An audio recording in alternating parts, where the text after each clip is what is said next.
Friends, welcome back to Cafe Bagheri's kitchen. Our love affair with the eggplant continues today with another starter appetizer dish called Mirza Ghasemi. This is a dish from the northern part of Iran in Guilan Province on the beautiful coast of Caspian Sea. As you can see, it's got a very simple set of ingredients that starts with roasting or cooking the eggplant and tomato and then assembling this dish. Right here, as you can see, I have prepped all of my ingredients in the right amounts. All the chopping and slicing and everything as much as possible is done. This is a concept they teach us at the culinary school called mise en place, which translated from French means everything in its place. I recommend for you to always start by measuring and preparing everything, all of the ingredients, and then if you miss something in the middle running for it, you're going to mess up your time and it's going to pay off and you're going to be better off for it. Let's get started making some Mirza Ghasemi together. The Mirza Ghasemi process starts with roasting, and as we call it, kebabbing or grilling our eggplant and our tomato. A lot of people chop the tomato just without cooking it and put it in the pan. I think it adds a certain amount of flavor and rustic character to your dish. If you do the grilled tomato like you do for your kebabs, put it on skewer or on fork and just roast it on open fire. It's a cold December day in Dallas, Texas here, and I'm not going to brave the weather, although I could just manage that. But guess what? We're going to do it indoors. Here's what we're doing today. Put a couple of fireplace bricks. These are fire bricks, or you could use regular bricks. But I put this on high and just put my eggplant and tomato on here. It's okay. If you can see, I'm using the edge of this curve here and over there. This should continue until you get a good char on all sides of both vegetables. Although tomato is a fruit, isn't it? It's not a vegetable, it's a fruit. Just watch this because you don't want to burn these guys. You do want a certain amount of char on the tomato skin and on eggplant. By the way, for this recipe, I'm using the type of eggplant known as Chinese or Japanese, kind of long and about 2 to 3 inches in diameter. You could use larger eggplants, but those are going to take time to cook in the middle and you're going to get the outside burn. So this is perfect for what we want to do, okay?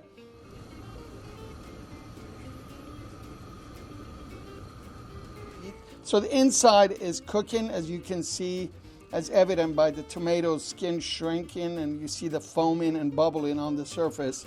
But I do want to get a little bit of char on the outside in about, so it's been about 4 minutes, I would say, and my cooktop is on high.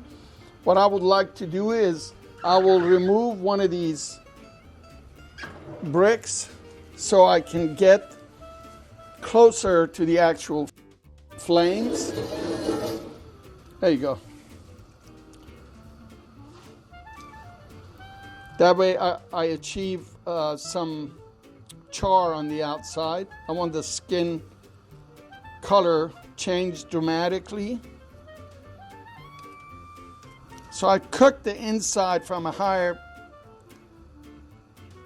distance to the fire, and now I'm aiming for getting some char on the outside. There you go. The tomato is getting there. I think our tomato is ready. I like to put the tomato in the Tupperware that I have ready here. There you go. That way I can put the lid on and let it sweat so we can get the skin off. So this is now ready to wait. See, it's already steaming a little in there. I think I'm ready to put the eggplant in the Tupperware. We just put the lid on and let it sweat so we can take the skin off. While our eggplant and tomato are sweating so we can skin them, we're going to whisk our egg. Then the recipe calls for 1 egg, and I would say this is for 2 regular appetizers. And you can look at the recipe in the comments under this video. Now we're going to skin our tomato and eggplant. The tomato should easily give up its skin. See, I actually, when I eat kebabs, like kubide with my rice, I like to smash this tomato with all of the char and burnt skin, but a lot of people take that off. So again, the grilled tomatoes are done the same way we grill them for your kebabs.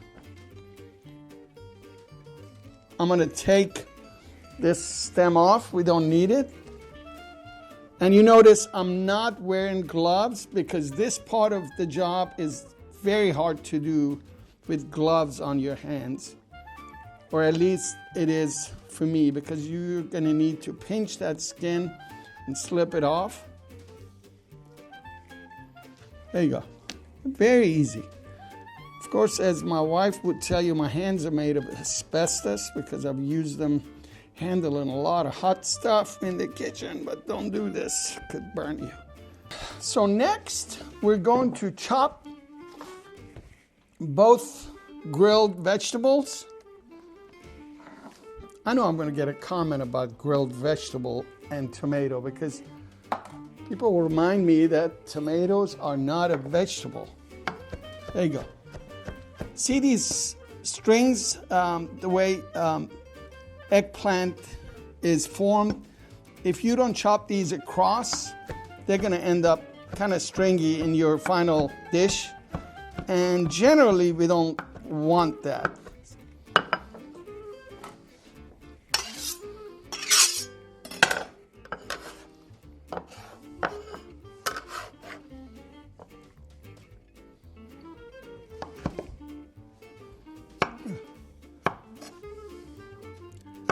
Remove the little speck on the stem piece, although it's all edible, but it doesn't make for good presentation, so we remove it.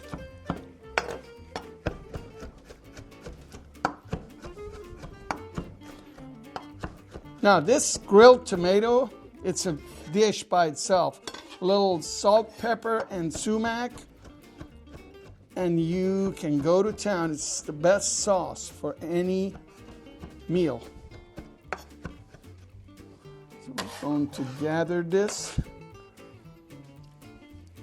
So we've got the initial roasting and chopping done. We're going to move over to the frying pan. We're going to go to medium-high on the cooktop. We put about 3 tablespoons of olive oil. In this case, I usually advocate for using a neutral vegetable oil, kind of grapeseed or canola. For this dish, I recommend that you use olive oil. It adds to the character of this dish, and it's in the original recipe because it's from north of Iran. They have olive trees, and that's the oil they use over there. All right. Once this has heated about a minute on medium-high and starts shimmering, as they say, we are going to add the onions. So look at this frying pan. This is what shimmering, as they refer to. Look at the surface. See a little bit of, it's not boiling or any kind of hard agitation, but you see kind of a waviness to it. That's the shimmering we're talking about. There you go. We're going to add our onion. And the onion, as you can see, the onion is finely chopped, almost minced. So we're gonna move it around. You don't want the onion to burn or get too dark, just golden around the edges. The garlic and turmeric.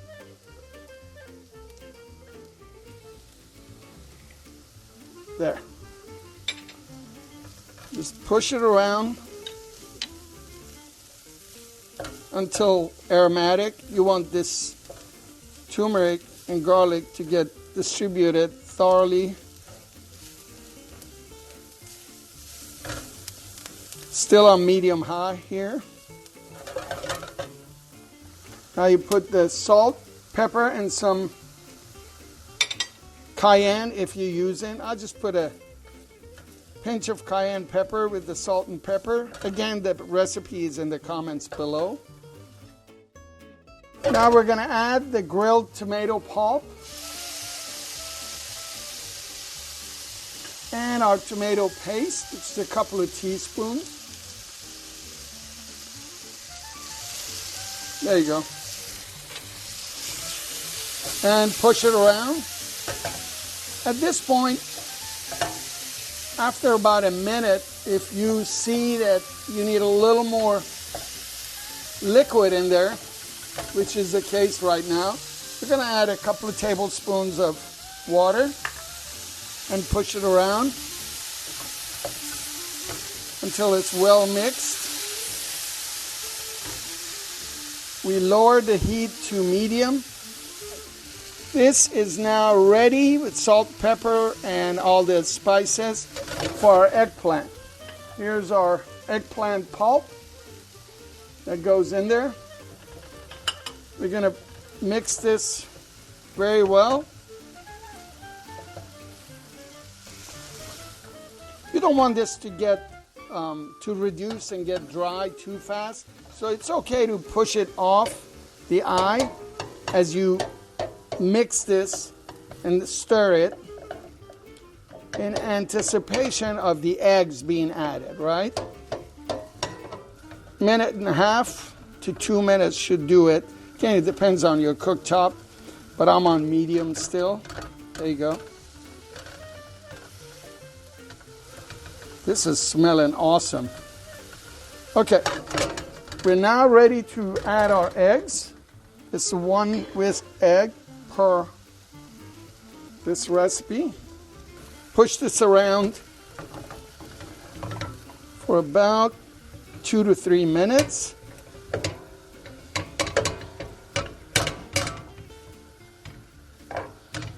There you go.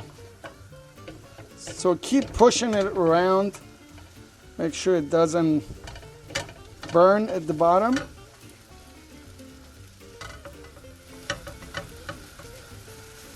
In order to have the eggs on the top set, I'm going to briefly take this to medium high and cover it with a lid for about 30 seconds to a minute, and then our dish is going to be ready. Okay, that was about 30 seconds to 45 seconds, more like it. We're going to turn off the eye. See, barely underneath it's started to get a little bit of char and brownness. That's exactly what we need. Remember, this egg mixture is going to continue cooking as you prepare your serving dish and whatever. As I said, this is a recipe for 2 regular appetizers. You can make this in large, like multiply your recipe for a large group, and it will be perfectly fine as a side dish or starter. This is when we will do a final check on salt and pepper. Got some clean spoons. I think it's perfect. Now at this point, if I had a need to add some salt or pepper, I would add it and just do a final stir, and then Bob's your uncle. We can serve this now. Let's go ahead and plate it. You're serving this dish in 2 different sizes, as you can see.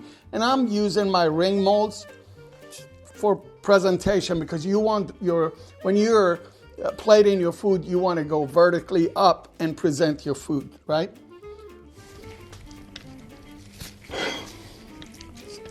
So I'm compacting the Mirza Ghasemi into my ring mold. I would propose that this is for 1 person and this one is for 2 people. And I am going to put a sunny side up egg on the larger portion, right? Here you are. This one has feta cheese, crumbled feta cheese. We use salty feta cheese. This is cheese that came from Iran. I prefer it, but any feta, don't get the salt out of it for this application. You want that contrast of salty feta with the eggplant and tomatoes. And this one, of course, has egg on top of it, more eggy goodness, right? Thank you for being with me today. This is your Mirza Ghasemi. I know you're going to try to make this because it's so simple and straightforward to make. When you do make it, please send me pictures. I would like to post it on my Instagram at Cafe Bagheri, give you a shout out. If you liked what you saw today, please like this video. If you haven't subscribed to my channel yet, please subscribe and hit that little bell button so we can keep in touch. Thank you for being with me today, and do come back very soon so we can make some more delicious food together. Now, I'm wondering, let's break this yolk here. There you go. Look at this. Look. Then you basically get some of this and put it on. Oh, look at the camera lady right now. Can't wait to try this, right? Oh, check this out. You want some? Okay. Look at the feta. Awesome.